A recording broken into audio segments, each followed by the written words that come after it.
Who doesn't love one of the most classic and iconic pocket knives of all time? I'm talking about the Buck 110 and 112 series. But one of the struggles that I and many of you have with the 110, and in this case, my 112, is that you gotta use two hands to open the blade. So for many of you, like me, you've maybe modified the 112 Ranger with a thumb stud, like this quick stud that screws right onto the body of the knife. It's quite functional, but you kind of lose some of the aesthetic lines that are iconic to the series. But recently, Buck fixed this and gave us the option of auto 110 and 112s.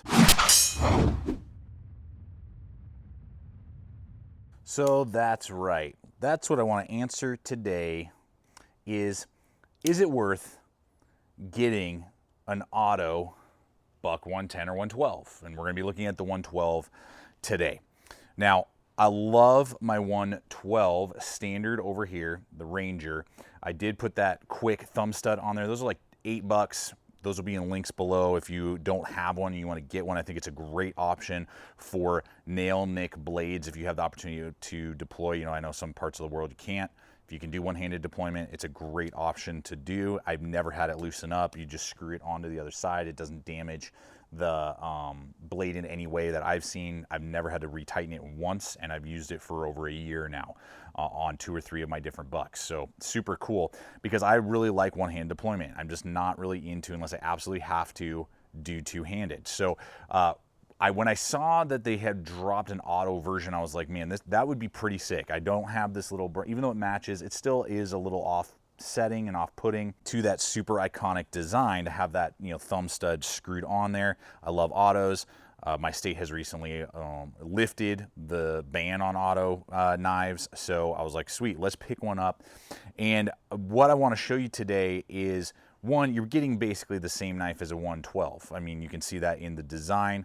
It is the 112. The handle is exactly the same. The ergonomics are exactly the same. The weight is within a 0.1, 0.2 of an ounce. These both weigh in at 6 ounces, according to my scale, 6.1, 6.2, like right around there. So, I mean, you know, that you're getting all that, the hollow grind. Now, the cool thing is that on my manual over here, the standard, you can get lots of different blade materials at this point. This one is a 5160 steel Boss heat treated blade, holds a great edge, really enjoy it. I like it more than the 420 high carbon Boss heat treat that they do. I do believe they might have one other option, but it's even more expensive. You basically only got the option of the 420 high carbon that is going to come on the standard Buck 112. And this is where we're going to get into price, and then we're going to start talking about the functionality, because the price point is definitely, for me, something that you need to consider, and we're going to look at competitive options today that are right around that same price point for the most part. Now, I will have links in the description below over to Amazon for a lot of the manual stuff and different things and sheath options that we're going to talk about today, the studs. But also I'm going to have links over to GP Knives and Blade HQ where you can pick up auto knives that we're about to look at today. And those will all be below. We really appreciate when you use those hyperlinks that we offer to you. Now, I paid $140 for this knife over on Blade HQ. That's what you're gonna pay for the 112. I believe the 110 is around that same price point. The 112 obviously being the smaller version. $140 for a 420 high carbon USA made knife is a lot of money. So you really got to consider how much does the design connect with you, because I'll be honest, that's really what you're paying for. You're paying for an auto Buck 112 or 110. You're not really paying for an auto knife. So you're paying, think more, I like the design so much that I want to pay that much money, not I'm getting so much performance and auto feature, and that's why I'm going to pay that much for the knife. Because you can get the standard for usually about between 40 and 50 bucks, depending on where you go and, you know, who you pick it up from. So you're going to be paying $80 to $90 basically to get the auto feature put onto a standard Buck 112 or 110. So you just got to weigh that. So we'll look now and break down the knife itself and then run in those competitive options that I was talking about. So you're getting that 3-inch blade. Again, as I said, 420, hollow grind, you know, everything that you'd expect, which are wicked slicers. Love the clip, love everything about it. About 2.75 inch on the cutting edge. You've got those brass bolsters. You've got the wood, all of that working for you. Everything that you'd expect from a knife now, and from a buck series like this of the 110 or 112. All right, let's go ahead and get to it here. The auto feature.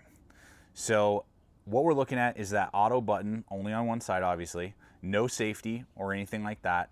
It is flush almost with the body. It barely protrudes up. So it's going to take a little bit for you to accidentally hit that button if you were carrying it in the pocket. It could happen, but I find it very unlikely.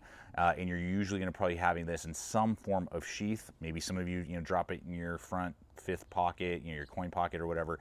But I wouldn't be too concerned about it. It's pretty large. They've scalloped out the handles slightly around it, giving you a little bit of texture on the button itself. And it's about, I don't know, a third into the handle. So fits your thumb perfectly. If you're a lefty, you could easily use your index finger and hit that thing, no problem. So easily engages, boom, and whips open. You do have this little cut in right here on the blade. That's where the little spring mechanism in there is, I don't know if you can see that, catches and holds the blade closed in place. Good lockup like you would expect on any of the other bucks. The lockup is no different. There's not any more play or less play than this model over here. Unlike most autos where the locking mechanism is also the release button, so you would then depress the release button and then close it, you still have to do the lock back feature that from buck to close it. So you still have to kind of basically use two hands to close the knife. So you still have that one-handed open, which is great, but oftentimes I'll find myself pushing the button and trying to close it and then realizing, oh, I can't do that. I have to go back here now, depress the locking mechanism back here, and then close the blade. It's not a deal killer, but it is a little odd, and I would have loved to have had it where this was just a full bolster back here on the back side where that brass is, and then this was both the deploying and locking mechanism. I think would have been a really, really cool aspect to have. Now the other thing is the overall deployment and the speed of it. This is not by any means the fastest auto that I have. It's actually one of the slowest autos that I have. When you hit it, it comes out, but it doesn't really whip out with authority compared to some of the others we're about to look at. It hits, it locks, it's solid. I haven't ever had it not deploy or, like go and not fully engage the locking mechanism. That all works really well, and I'm thankful for that. But it's kind of like, it just kind of comes out. It's not an exciting, it doesn't bring excitement. When I hit the button, it's just like, yeah, there it is. Now again, makes it great because I can just deploy it one-handed without having to screw on a stud or anything like that. But it is something I would have liked to have it a little snappier than the action provides. Now I did want to just hit real fast with you some sheath options. This will come with the standard buck leather sheath, button snap over the top, belt loop. That's great. It's very standard. It's kind of bulky. If you wear a shirt untucked, it's not fun to carry it that way. You have to tuck your shirt in basically, or have it over have an overcoat or something. So I like to carry it in different ways. This is one option. This is a hitch and timber, and I'm just going to show you on both of these. Little coin pouch, so you can just throw it in your main pocket or put it in the coin pouch. And they make these for all kinds of different models. Your thumb stud models will be able to fit in there, and also your auto versions. So that is pretty nice. But and it does come with that little lanyard hole, and then I just put some leather looping on there. That is an option. I think that was like $25, links below.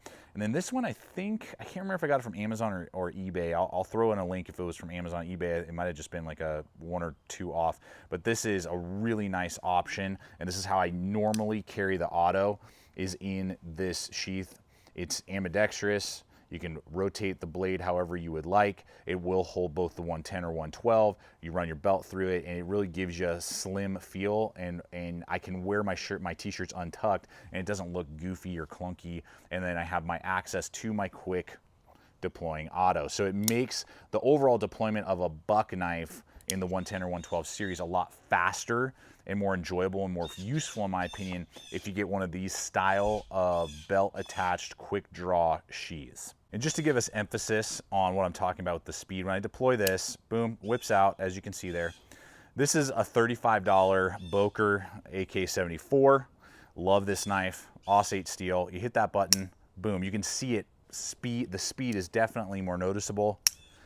Definitely hits that stop bar in the back. You can even see it kind of jerk my hand more. I mean, it's a solid, fast, fun deploying blade.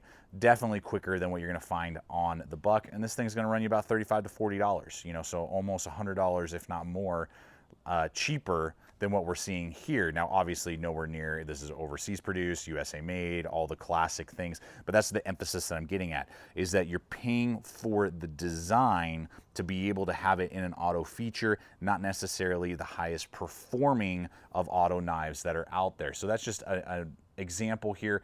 I want to run in the buck. Which one is this? I always forget. I forget this model. I'll annotate it in, obviously. I think it's the Intrigue, Buck Intrigue. I can't remember off the top of my head. This is an auto from Buck. Kind of one of the critiques I had was that the deployment wasn't as fast as some of the other knives we're about to look at. And so I don't know if they're using the same spring mechanism on these, but that's kind of similar. You know, we have that safety though. S30V steel. This thing's going to run you about 150 to 170. So not much more if you can get it for about 150. But you're going to get way more premium steel in S30V. You're going to get the safety. You're going to get a lighter overall design, aluminum handle, still USA made. But that's just something I wanted to point out, that like for not only the materials, mounting options with a pocket clip, features, for same price or slightly more from the same company, you're going to be getting, in my opinion, a much more high performing blade. So are you looking for performance or are you looking for styling? That's really what it's going to come down to in a lot of ways. And just to give us some more perspective, this is an Empower by Gerber, USA made, all full body aluminum, pocket clip, safety feature, S30V steel. You whip that thing open, you can see just how snappy it is. You actually have to kind of almost bounce your thumb off quickly, otherwise, because of how strong the deployment is, sometimes you won't even be able to catch it in time. So I really got to boom, punch it. But about $125, you know, 130 maybe, depending on the options that you decide to go with.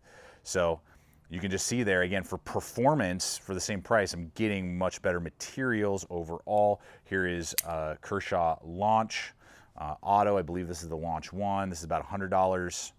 USA made, CPM 154 steel, all aluminum.